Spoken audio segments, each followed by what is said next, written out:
Hello to everyone and welcome to Istanbul Fintech Week. And we are here with Kemal and we will be talking about NFTs and the Metaverse. Kemal, if you allow me, I would like to begin with NFTs because when it comes to NFTs, you have a lot of practical information experience. You create collections, you design NFTs, and in addition, like most of us do, you trade. So you have the trading aspect as well as the creation aspect or creating a collection aspect. So I believe I have stumbled on the right resource. So what is an NFT? Why is it so popular? And there's a lot of money floating around. Does it really deserve that much money? Hello to everyone. When it comes to the NFTs, I have since March for 8 or 9 months, NFTs have become part of our lives in an increasing trend. NFT stands for non-fungible token.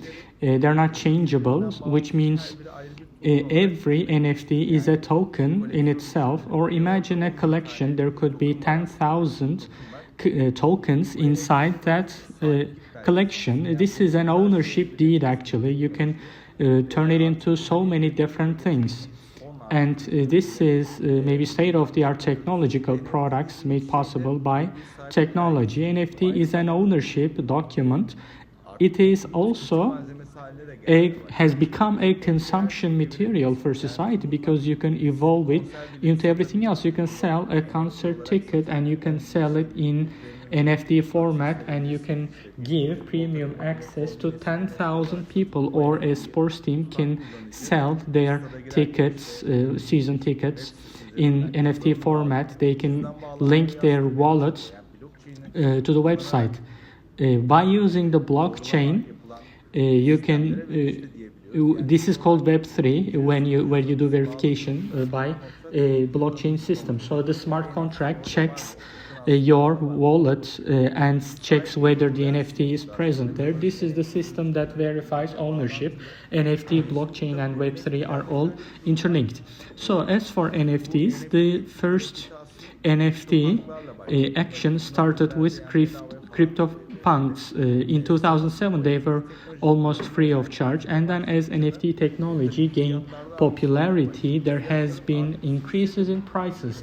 The reason why prices increased is that an NFT collection of, let's say, 5,000 or 10,000 items, there are two different kinds. There are pure art collections as well. In the past, for instance, an exhibition would be physical. Today we have digital exhibitions and art is increasingly digital, which means people can purchase art online as well, which means it's appealing to a larger market. Not too many people can access a physical art space maybe, but with Solenart or OpenSea, there are big marketplaces which have created their market and have created their traders. Art is not liquid. You cannot sell it right away when you purchase a work of art.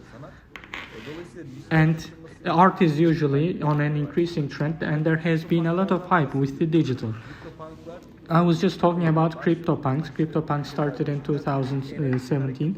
This was 3 or 5 ethers, and it was the first of crypto, the first movements. They are some of the most senior in the industry are keeping their CryptoPunks, and I started developing my interest and a full focus when I think it was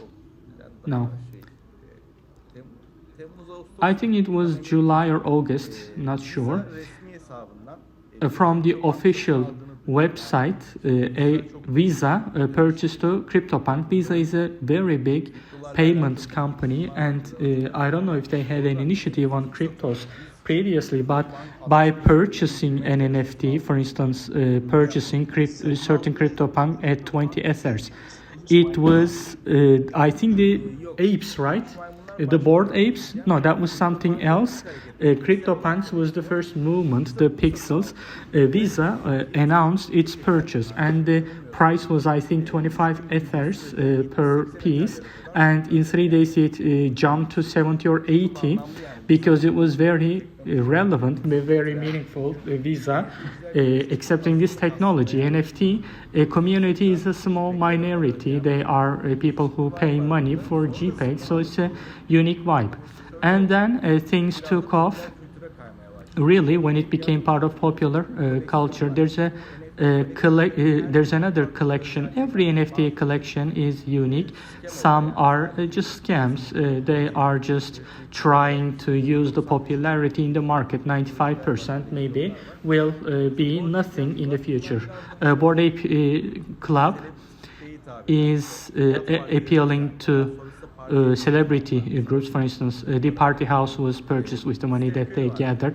Or Steve Curry is one of the most famous basketball player. He announced purchasing an NFT, and then NFTs came in waves. Then his teammates started asking on Twitter which NFT they should purchase. Then Future came, or DJ Khaled came. So many people started buying for apes. Now the floor price for Bored Apes is 70 ethers. So why are people paying these amounts for these NFTs? First of all, the supply is limited. There are 10,000 in total, or 5,000, or 6 or 7,000. 5,000 people, if they decide to buy and hold, because at the end of the day, they're a community. There was Cool Cats, and there were many celebrities like Mike Tyson who dealt with them for a long time. He buys a Cool Cats and he becomes part of that community, people who have the same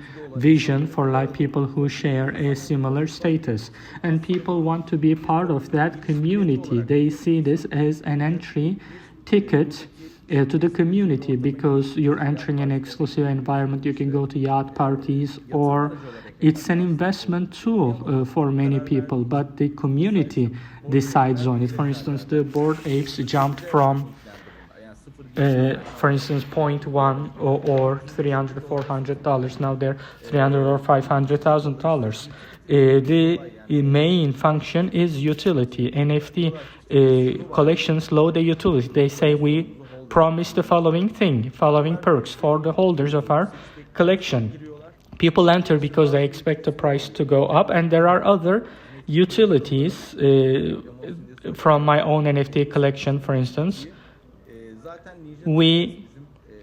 This utility, we started with crypto. Our company, Ninja Traders, started with crypto analysis, training, publication, broadcast. We were creating content for crypto, and by carrying this over to Squad for users who hold our NFT, we have enabled special Discord channels. For instance, we give our own analysis through there. We organize trainings. This is something that we did in the past as well. We have created a roadmap for our collection. We said we have certain targets. One of them is to issue a utility token, and we will give Ninja Trader token to holders daily, and crypto, NFT, and DeFi. We have a training on these three, and they'll be able to pay with those tokens. We will also launch a game only for the holders of our NFTs, and there's a lot of flow of information for people who'd like to learn about crypto and NFT. They will be able to discuss the markets and money all day and establish friendships in the ecosystem that we're trying to establish. Every collection has different utilities. Some people say we will do some philanthropical work, or we will turn these NFT characters into a cartoon. So people are investing into the vision. A collection is first launched on a website. We have $300 or $500, and they sell it to 10,000 people. And once those 10,000 people purchase it, for instance, 2 million, 3 million, whatever they gather, it doesn't go to a single person. If it's an actual company, for instance, we're a company of 20 people. We have close to 22 people in the office working, and everybody is doing their part. And for the investor, this is a vision and that you gathered $200 to $300 from 10,000 people. Then you use the money to build the community, to launch products or services that could serve the investors. It's also about entertainment industry, so they organize merges for holders, they organize parties. So for this reason, NFTs are a consumption craze, and they're the beginning of a new technology. In the future, a construction company can sell 100 buildings as NFT, and maybe you will pay $100,000 for an apartment. You will be able to hold it in your MetaMask wallet, and that will be like your title deed. So these are initial products, so there is great hype. But of course, in the future, I don't believe it will be there will be this much hype. Of course, there will be those who can generate value and make progress for their collection, but the hype probably will leave its place to the correct technology over time. Can I add a couple points? Sure. For now, NFTs are mainly about art and games. As you have also mentioned, there is art which holds value in the physical world, and then there is this type of art which is created just in the hopes that it can hold. So there's a difference between the two, in my opinion. We can mention a few news from Turkey. Ajda Pekkan is preparing to launch an NFT, or Cem Yılmaz or the Galatasaray club has an Ali Sami Yen collection. So as Turkish artists Murat Pak and Refika have important works, or Turkish painters Tarık Tolunay has NFTs. So there is art-based NFTs and there is game. Yes. They're used a lot in games. Yes, that's where I wanted to bring the topic to. But before we go to games, NFTs are becoming our digital identities. Maybe it will be entirely on it. Currently, we are living with identity IDs given by authorities. We're not full owners of it. The central authority gives it to us. And hopefully, when we enter the worlds that you're opening the gates of, maybe through the digital identity NFTs, we will be full owners. And I believe there will be major difference. Can I give one example? One holding company in Turkey is building big machinery and has started issuing NFTs for ownership of those machinery. So there is use in the industry as well. If you are ready, we have talked about NFTs and the characters, whether they're persons or assets or whether it's a lightsaber. There are games that we use these in. Could you give us some information about games, or what was Second Life and where we are today, or first-person shooter games? How will they be different? Games in the universe of the Metaverse is the top engine, because in Metaverse, for instance, we are on Metaverse as well right now. We are on a digital environment and with digital characters. With our profiles here, we're holding a chat, or in Twitter we have a space and 500 people come to listen to us. That's a Metaverse environment as well. Before gaining popularity, Metaverse was always with us in the gaming industry. For instance, people could enter PUBG and 100 people were able to gather in a common space and chat and then jump into the game. There was a virtual universe there. Metaverse, the gaming industry was always in Metaverse. People who play Counter-Strike would know that you have to break boxes. That is very similar to NFT minting. You can give $5 to break a box and you are given a random weapon which could be worth $100,000 or it could be garbage at 1 cent. So Metaverse and NFT are very similar to the gaming industry. Metaverse and NFTs can be exemplified as follows. In NFT and Metaverse dynamics, play to earn is very popular. There is such a mechanic.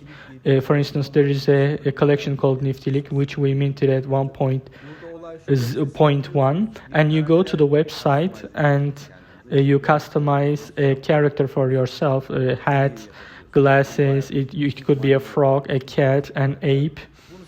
And once you do this, you mint it and you are given it with a random background. The rarity value is determined by what comes in the background. You can then link it to your wallet and go to their website, and on the interface, you can enter the game with the characters that you have minted yourself. You are given 4 episodes, 4 people play, and whoever wins gets the token. It's a play-to-win system. There are many other games with play-to-win mentality, and for users, this is encouragement, for instance, to gain tokens or find out about us and earn tokens.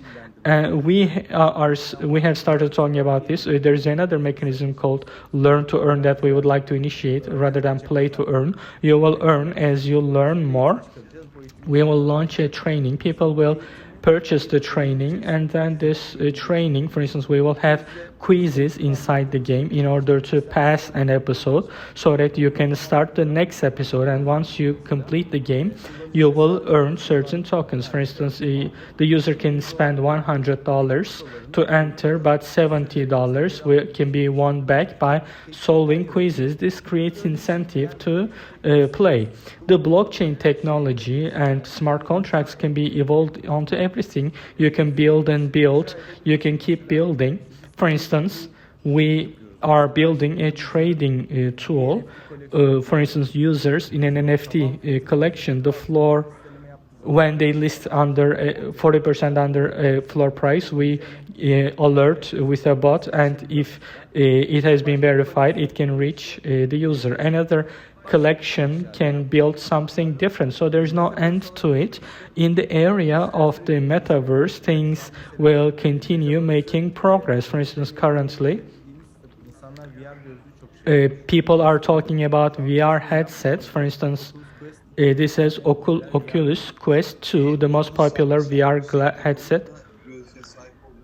Probably there's no one in this industry who doesn't own VR headsets. Definitely, for sure, everyone who's interested and who's got the means has started getting one. I think it's been 4 months since I got mine, so it's not too long ago. After I developed an interest, I started experiencing it. This is great experience. This is Quest 2 only. When it's Quest 10, I cannot even imagine what it will be. Once you put it on, you're in virtual reality. You can play games. There is a work office version, for instance, inside the app. You can enter and to reflect screen remotely, or you can go to the other side to make a presentation. It's really realistic. Metaverse will be used in great areas, and when Quest 5s or 10s are here, our feelings will change. We will have maybe 2 sticks, and we'll have wearables rather than just headsets. When you're shot in the game, maybe you'll feel pain, a little pain on your body, for instance. So it's an exciting industry, and it's developing every day. And I try to take part in this industry because it's very enjoyable to be in Metaverse, to take interest in an NFT community. These are very enjoyable things to do. So we like Metaverse for that reason as well. I will tell my personal opinion about Metaverse. I don't know if you agree. Meta is the new name of Facebook. There's a brand name there as well, so I don't really find it appealing. Facebook, I don't know how independent or dependent Facebook will design it, or whether we'll be able to go outside the assets. Something central, creating a metaverse, I find that idea weird. I think it should be more open source or more independent from one universe to the other, or one asset to the other. One asset that I gain, I should be able to sell it on the other platform or gift it to my wife. So Facebook, I don't know how they will evolve this, but if it is as now, I probably Facebook's metaverse will not be a successful project, but metaverse in general, probably in 3 to 5 years, will be a universe that we're continuously inside. Metaverse is being continuously built. Development will continue. Facebook is not a very well loved company because of the privacy breaches of the past, but to what extent we will need decentralization in metaverse, or in which areas, those things should be clear, because in a game, for instance, maybe decentralization may not be that necessary, but in an official work or commercial work or a legal work, of course it will be very important to be decentralized. I'm not really sure where this will go. This is something that's always discussed, to be central or decentralized. In games, for instance, maybe decentralization is not that much necessary, because in metaverse, decentralization is ensured by NFTs. Metaverse is, for instance, we can do the game in metaverse or other things in metaverse, but I believe decentralization should be preserved in NFTs. The user, in line with the limits of the smart contract, because the contract will say if this happened, that happens, the contract will be ready. That's in line with the decentralized structure. But metaverse, I think, is still a gray area. We will see what kind of industries it will give rise to. We see the gaming industry. There will be trainings there. Yes, definitely the education industry, the sports industry. Many industries have started entering the metaverse. With NFTs, we will own our own identities, and the decentralized world will ensure that we will be our owners. But you're very correct. When we're playing a game, it may not be necessary to be decentralized. I'm in the game with my avatar, which is my ownership deed, which is good. It allows anonymity. When you're in Discord, for instance, everybody is anonymous, everybody has a profile picture, and that becomes your character, your profile, and people have started taking this up as well. 2 weeks ago in Horizon Web,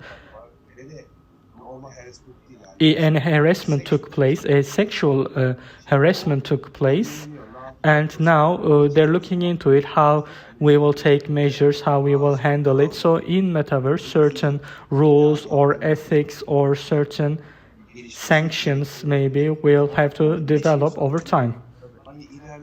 In the future, I mean, in order not to anger our future grandchildren, we always say, I wish my grandparent bought a house in the central location in the past. So what kind of things should we do? Should we buy land, for instance, today? Or should we build on land that we have purchased? If yes, where? And there are certain names, for instance, Snoop Dogg, the rapper. Young people know him well. For instance, can you give us your opinion on these topics? Snoop Dogg is really doing the best work, one of the people who's doing the best work in the industry. Probably everyone in the world likes Snoop Dogg. He's a figure that anybody can like. He is very likable. For instance, on Sandbox, he's creating his own experience. He's organizing a concert and he started selling the access tickets of it. Always, modelings are done in metaverse, environments are designed. For instance, he's buying a land and organizing a party in there. He's giving always this leading support to this. He's an important figure. I think land should definitely be bought on metaverse, but of course, the price should be researched well, especially in NFTs. There's always the bull to bear flow, as opposed to cryptos. When one rises, the other falls.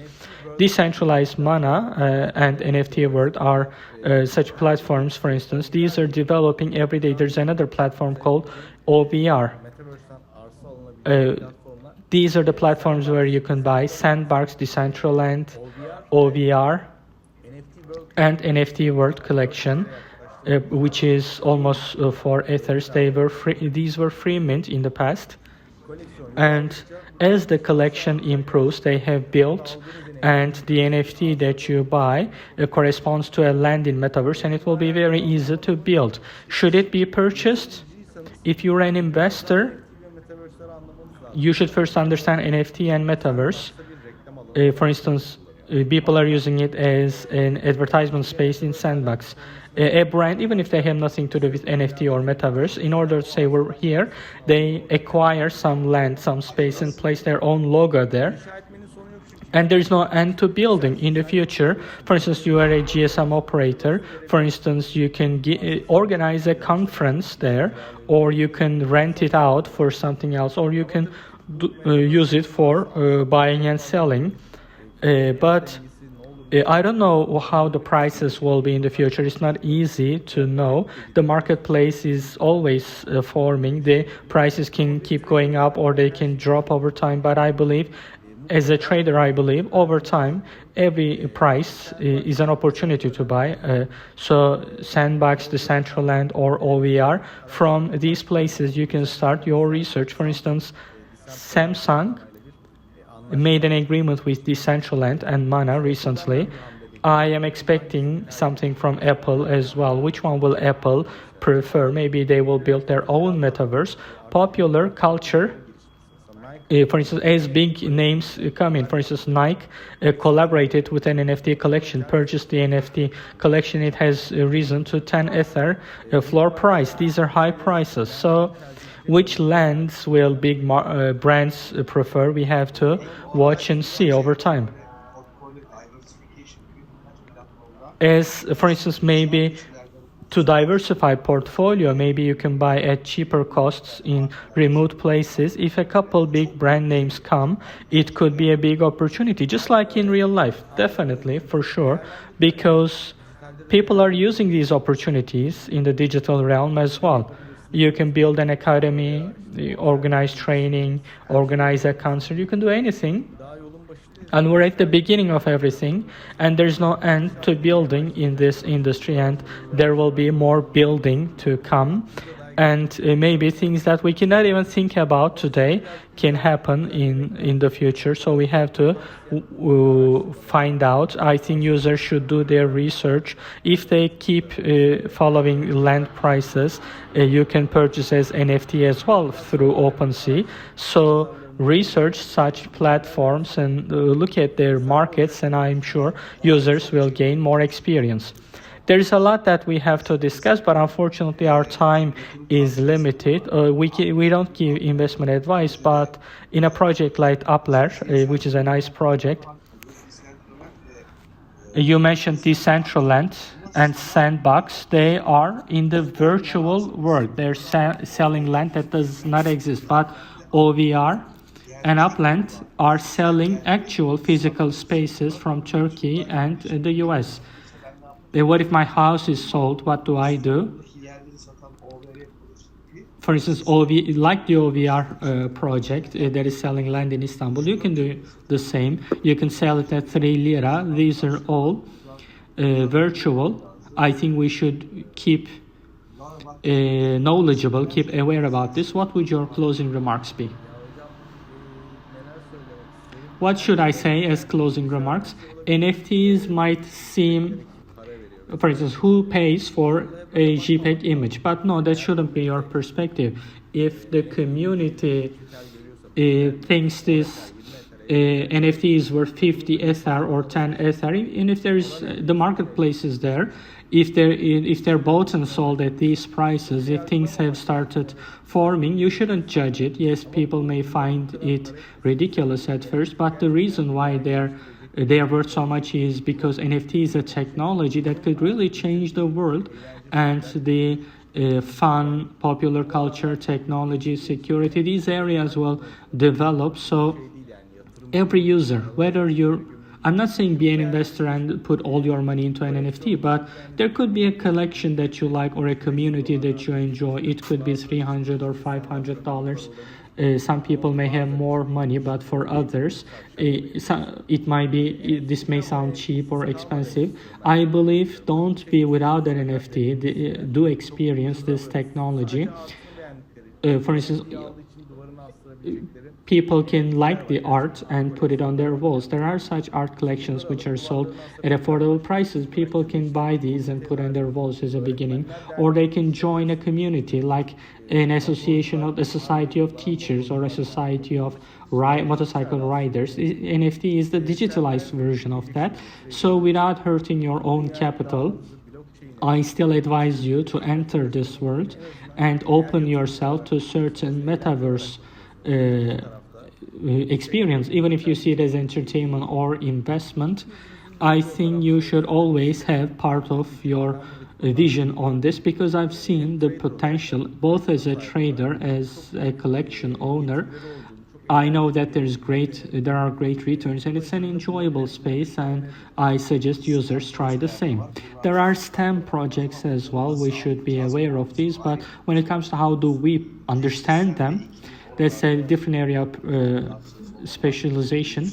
Maybe you and your team can give your opinions on it. We always talked about our side, but what about the artists? We have to notice that as well. So far, artists were not really able to get what they deserve, or maybe the value was lost. For instance, Refik Anadol, my wife has a work of this artist.